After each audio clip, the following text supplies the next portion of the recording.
A 115 team takes a running back. You just took your franchise quarterback. You had a running back. And I'd be pissed if I was a Jacksonville fan. I love that, talking about Green Bay. He'll never find out. Believe me, nobody knows better what it looks like when an organization is about to go to shit than a New York Jet fan. And Justin Fields proved that he can hold it together. He can regroup. It's okay if he struggles. And we got a big game against the Eagles, and maybe you need some energy, so wake up! We have every right to expect the Jets to win. Rich Cimini, schmuck, putz. All right, welcome to Wacky Wednesday, episode 2. Let's welcome in John the Postman Post. Jeremy, thanks for having me on. You're usually on my channel, so thanks for having me on your channel. It's good to see you, man. Good to have you here. What else is happening? First of all, I want to tell everybody I had New York pizza today. Me and my wife drove 35 miles each way to go to the one place that sells completely legitimate Brooklyn pizza. So that was really nice. All right. In honor of Wacky Wednesday, Payo Time is getting us started with a wacky question. So before we jump in, let's address this question. I guess we'll both answer it. Would you rather have season tickets to the Jets in the worst possible seats, or get to watch every home game on the sideline, but you have to wear the same outfit as the cheerleaders? Well, first off, nobody wants to see this in a cheerleading outfit, so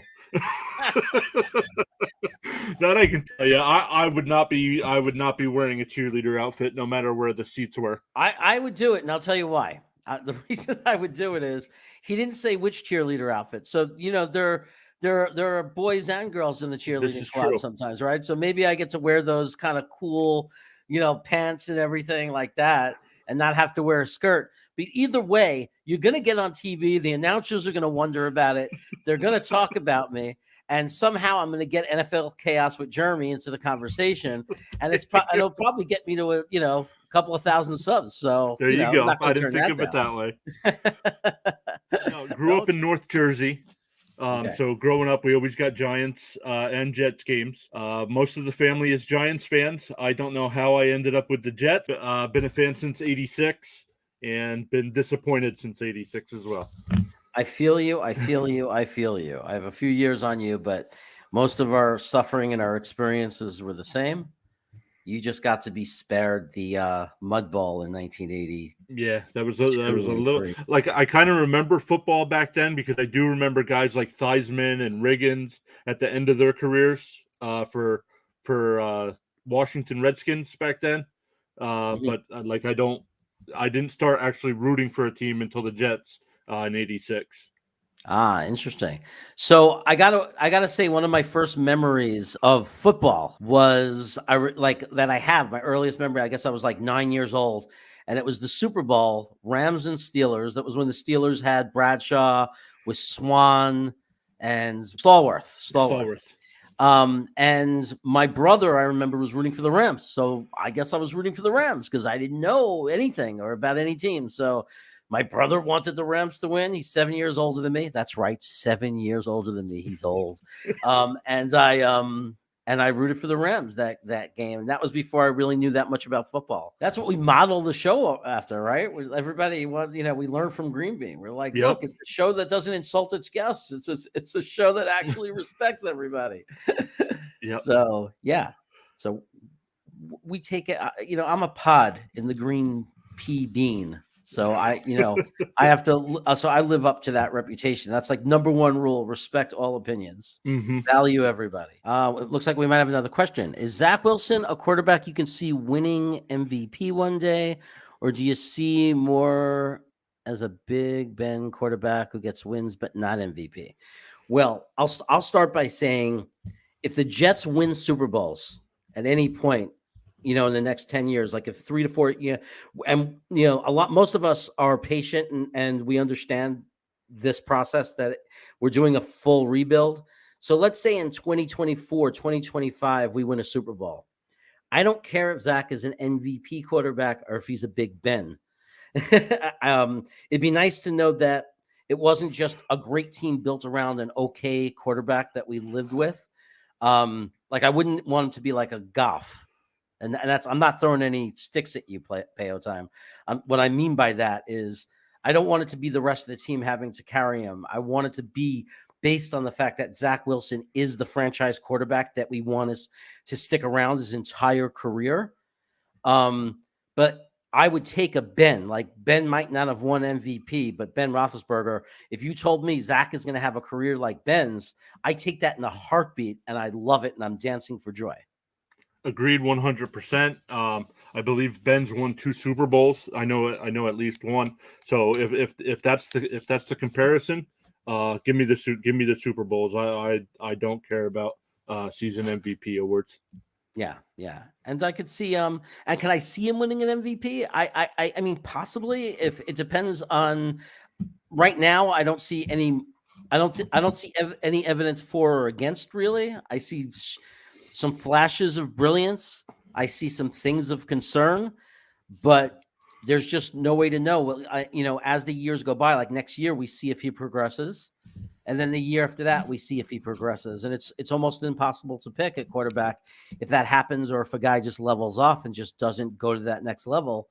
I see the potential in his athletic ability and his talent, but will he mentally get there? Will he slow the game down enough? Will he get over this mental thing of, as far as accuracy? I know he's physically capable, but like we got to get through these days of inaccuracy where he can't throw short, he's very inaccurate in short passes and things like that. But we've already seen incredible improvement on not throwing interceptions and not getting tricked by the defense as much. So here's a serious question from Green Bean. For you, Postman, who is he taking with our first?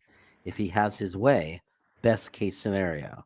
So if you get to decide who we're taking or what we're doing with our first 2 picks, what are you doing, John? Best case scenario, I do like Hutchinson. If Hutchinson's there at our pick, he's got to be, to me, he has to be the pick. I know there are some guys that don't like Thibodeau. There are, I think he's definitely the second best edge rusher in the class. So I would not be upset with that pick. But I believe our first pick, 3 or 4, wherever we actually end up, needs to be an edge rusher there. And then the second pick, depending on who falls, if we stay at 6 like we are now, depending on who might fall, if a guy like Kyle Hamilton's still there. I know there's some guys that don't want a safety that early. Maybe falling back and getting some draft capital and maybe picking up an offensive lineman somewhere along the way. Definitely, to me, first pick needs to be edge. Okay. Yeah, I made the mistake in my mock draft 5. I do them every couple of days. Mm-hmm. And I made the mistake of making a trade out of the first pick, gambled on getting George, I guess, with the next pick, and didn't get him. And then I forgot to take Ajubu. I can never say his name, the other guy from Michigan. Mm-hmm. I had a brain fart and I took Greg Lloyd. And once you get out of that first round and you didn't take an edge, that's it. You're done. So of course, in the comments from the chat, rip me apart, and some other people I just got ripped apart. They're like, "How can you not take an edge?" No matter, they go, "You got a lot of good players, but it's a failure of a draft if we don't get an edge." I can't argue that. We've needed it for so long, and I don't jump. I'm not on the Carl Lawson bus, not because I didn't love Carl Lawson like everybody else. Unfortunately, I listen and I trust Frankie from Flatbush. I trust him a lot. Everything, he doesn't just say things. Everything he says is very informed. Mm-hmm. Frankie did some research and he confirmed that it is not common to come back from this injury that Carl Lawson has. It hasn't happened a lot.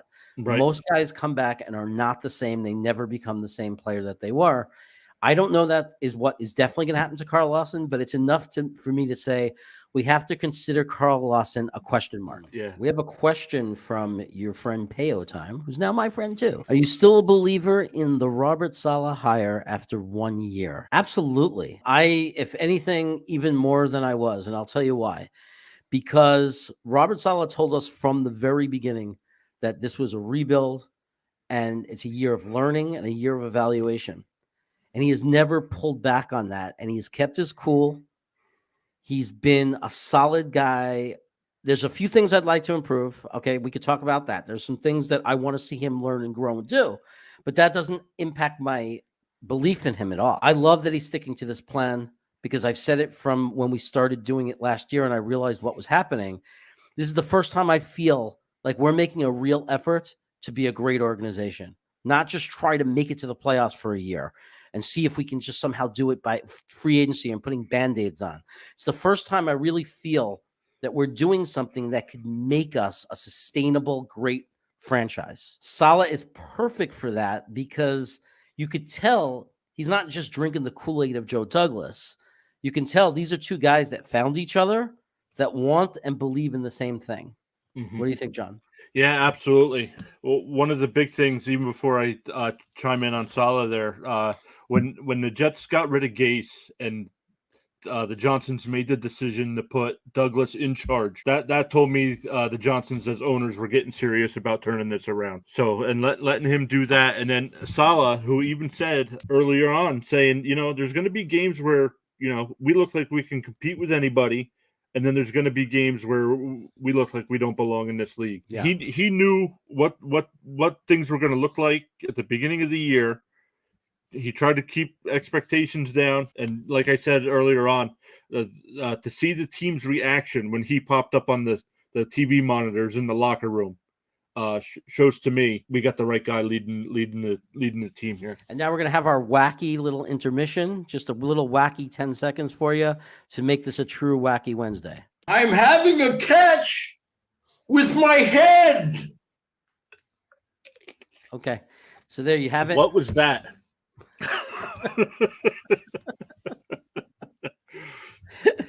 Oh, that was funny. Just it's Wacky Wednesday. I had to do something wacky, so there you go. So if anybody says why do you call it Wacky Wednesday? It's like, well, you never know what I'm going to do. The other thing I'd like to see when we have a big play, like we just get a big turnover or we just get a bit, I want to see us go for it.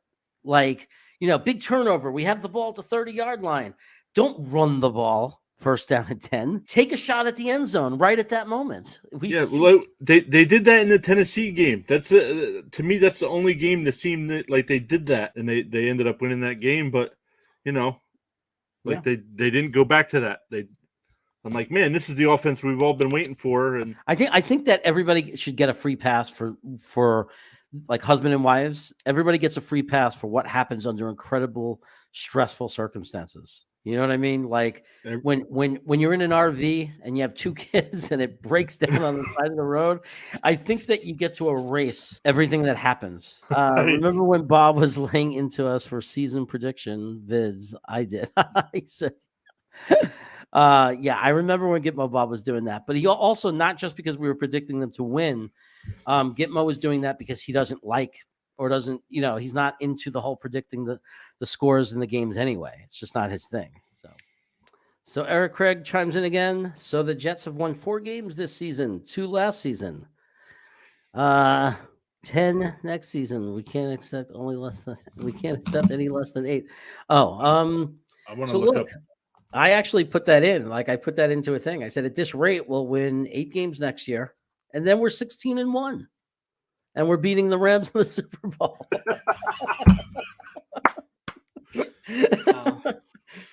Right? I mean,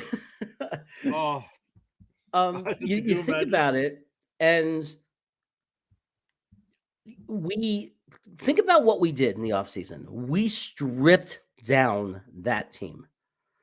We completely stripped it down to like 4 or 5 guys, right? I mean, we said, okay, we got Becton. We got Q Williams. We got Marcus May, right? We thought we had something in Mims. Maybe we still do. I don't know. That's been a disappointment, obviously. All right. And we had a few guys. We had JFM and Foley that looked like, that who picked up and who found, right? Joe Douglas. So we had a little bit of, some guys there. And Bryce Hall. We definitely had some people there, but not a lot. Not enough to make a football team. We bring in so many rookies. We let go of Bless Austin to start a 5th round or 6th round pick, right? So we basically said, look at what we did. We said we stripped down to nothing to rebuild. It's like, and my brother said it best. My middle brother, Matthew, said it. He goes, you guys are like a franchise expansion team. Because when you think about it, you strip down to that level, yet within forget the 17th game, by week 15, the 15th game, we've won twice as many games as we won last year with unthinkable injuries. Unthinkable. Like your left tackle, your number one edge, the guy that was supposed to put pressure, the whole defense was going to be built around pressuring the quarterback, and the guy that was going to put you in the best position to do it got hurt before the season even started. So when you think about the injuries we've had, safeties, we're 6-7 safeties in. We won twice as many games as we did with a quarterback in his third year, with a quarterback that's in his first year and backup quarterbacks versus last year, one of the same backup quarterbacks and a 3-year vet, right? A third year quarterback.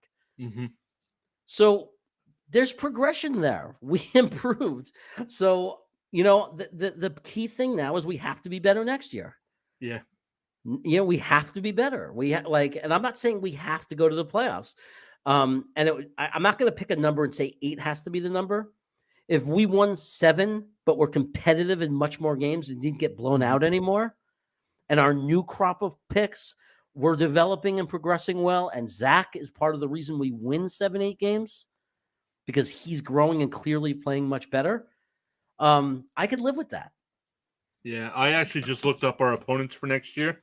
Of course, our division opponents, but then our home games next year, we play Baltimore, Cincinnati, Chicago, and Detroit. And I guess whatever team from the AFC South finishes in the same spot we do. But then our road games, we go to Cleveland, Pittsburgh, Green Bay, Minnesota, the AFC West, and the NFC West next year. So definitely on paper, definitely a tougher schedule, but will also be improved. So we'll see. I mean, they played the games for a reason. Yep. No, absolutely. Absolutely. So Joe likes Thibodeau. Thibodeau is very fast. Look, it's really, I'm not going to sit there and go too crazy about Thibodeau versus Hutchinson. I personally, and it might be just the games I picked to watch. I haven't watched tons of film on every game. I watched the Thibodeau during the Oregon when Oregon played Utah or Utah State, whatever, and they got killed. And their entire game plan was to avoid Thibodeau, and they completely took him out of the game. Now, I will say, if the other team's strategy is their entire game plan is to take one player on the defense out of the game, that probably says a lot about that player. That's probably pretty good. Yeah, I mean, they're 1A and 1B for me between Thibodeau and Hutchinson. I prefer Hutchinson. I've watched him play more. Living here in PA, we get a lot of Big Ten games, so I get to see Michigan play a lot. So, that's just me watching more of Michigan and liking that player more than I haven't watched enough of Thibodeau. Right. Green Bean's going to look at George, the Greek, and I'm excited about that. I want to look at him too. So am I. Yeah. Go ahead. I think number 4 is a little early for Karlaftis, but maybe if the two guys aren't there, maybe if we still at 6, maybe trade back from 4 there, and hoping we get George at 6. But then we do have to worry about maybe the Giants taking him also. So either way, if George works out, like somebody had said that last year while we were in the draft party, after the Raiders took Leatherwood and everyone said they reached. Somebody made a really good point and said nobody remembers a reach if the guy works out. So right. I think that's the next guy to get fired, the guy from the Bears. Oh, okay. Oh, I agree with that. Matt Nagy. Yeah, Nagy. Yep. Yeah. He's definitely. I think he's gone. But yeah, I agree. Some of the guys, Judge, I believe Judge will be gone unless I don't know. The Giants, are they gonna? Now the Giants should do what the Jets did and clean house, and but we'll see if they do that. I can't believe the Giants have up until the last few years, have been one of the teams that, since I've been a fan, have always been competitive. Like, this is the first time I can remember them ever going through something like this. Yeah, definitely. And by the way, I got distracted because I see Gitmo saying it doesn't matter how Green Bean evaluates players; it's how JD does. Yeah, for the Jets that matters, but for my fun, right, for my personal fun, for me to look smart, I want to know how to evaluate players so I can see. I told you that guy was going to be good. Green Bean needs to teach a class on how to evaluate college players. Yeah, exactly. I'd pay for that. Yeah, and Sneaker says if we don't get one of the top two pass rushers, we'll be okay. We have so many holes positions to fill right now, and I don't like that take. This is the year we have to get an edge. I think we have so many holes that I see what he's saying. Like, it's going to be a 3-4 year rebuild, and we're going to be getting guys. But yeah, the only concern I have, and John, I think we're on the same page about this, is that we're hoping this is the last year that we're up so high in the draft. We're hoping to win 7 to 8 games next year, and it's very hard from those positions to fill the edge position. And this is a very top-heavy edge draft where there's incredible talent and potential in those top few picks. And it, just like with quarterback, it's not easy. You don't always get the opportunity to get, such a like when you're not throwing darts, but such a likely hit on an edge. Mm-hmm. But I do understand how Sneaker feels that we have a lot of holes to fill. Because, and I say that in some of my drafts, like, I missed on edge, but I filled 6 spots, guys, Right. Do you think Russell Wilson ends up like McNabb and can't throw anyone? Could Russell be elderly bust? I think that he took a long time to come back from that injury. I think he had an injury and he rushed back. And I think it was very obvious if you look at how he played those first couple of games he got back. But I think after last week, I think he's better. And I think he's showing it was the injury because he played really well in the last game. That loss wasn't on him. And what do you think? I agree with you. I think I think he is healthy now. But what do you think? Do you think there's a chance that Seattle might trade him? I mean, why? How hard is it to get a franchise quarterback? You have one. Why would you trade it away? I would never in a million years. My brother asked me the same question during the Sunday afternoon. Well, maybe that's where I heard it. Yeah. My brother said to me, he goes, "Would you trade him if you were Seattle?" And I said, I would go to Russell Wilson and say, "What do you want to be happy? How do we get you to stay here? What is it that you feel you need? How have we failed you?" That's what I would do, because there are franchises like ours that can go how many years without finding a quarterback like Russell Wilson? Mm-hmm. And this is, of course, assuming you're not one of those people who think he's overrated. I don't know how anybody can watch football and think that Russell Wilson is overrated. He's amazing. Right. If you watch him play, he's ridiculous. Mm-hmm. I don't know how an organization would be ready to pass up on him, especially because most of the years, I feel like he has not had a great offensive line. And I think most of his years in this league, he hasn't had great receivers. He's had okay receivers. I'm not saying he's never had good receivers, but it's not like he ever had that Marvin Harrison. It's not like he ever had that Randy Moss, right, or that Andre Hopkins, or or Julio Jones, and like it doesn't feel like he's ever had that guy. Mm-hmm. It looked like the last couple of years it was coming along. Like I feel the last couple of years was his best chance to have like his best receiving corps ever. But then there seems to be issues, and I think it has to do with being divas. But that's a whole nother story. Yeah, like now wide receivers don't even wait until they're great to be divas. They start to become divas once they do a couple of good things. Mm-hmm. But yeah, I think when you look at his situation, I think it's even more impressive of the quarterback he is. And I don't think Seattle would have had nearly the success with anyone but a great quarterback at the helm. So I don't know how they would trade him. I don't know what would possess them to do that.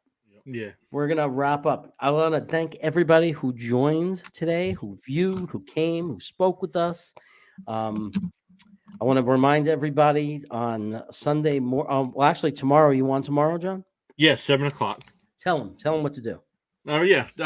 Our show, Pure Adrenaline Fantasy Sports. My co-host Sean and I, every Thursday at 7, we live stream. This is the first week without a Thursday night game, but we're still gonna go on and preview all the games for Week 17. Most fantasy leagues probably have their championship round this week, so we'll be discussing all the games then, and then also Sundays at noon Eastern time. We do the same thing. Usually talk about the Thursday night game, and then discuss any of the injury news and stuff at noon on Sunday before the games kick off, so you can set your lineups with the most up-to-date information. Thank you, everybody. Have a great one. Enjoy the rest of your week, and if we don't talk in the chat, have an incredible New Year. A 115 team takes a running back. You just took your franchise quarterback. You had a running back. And I'd be pissed if I was a Jacksonville fan. I love that, talking about Green Bay. He'll never find out. Believe me, nobody knows better what it looks like when an organization is about to go to shit than a New York Jet fan. And Justin Fields proved that he can hold it together. He can regroup. It's okay if he struggles. And we got a big game against the Eagles, and maybe you need some energy, so wake up! We have every right to expect the Jets to win. Rich Cimini, schmuck, putz,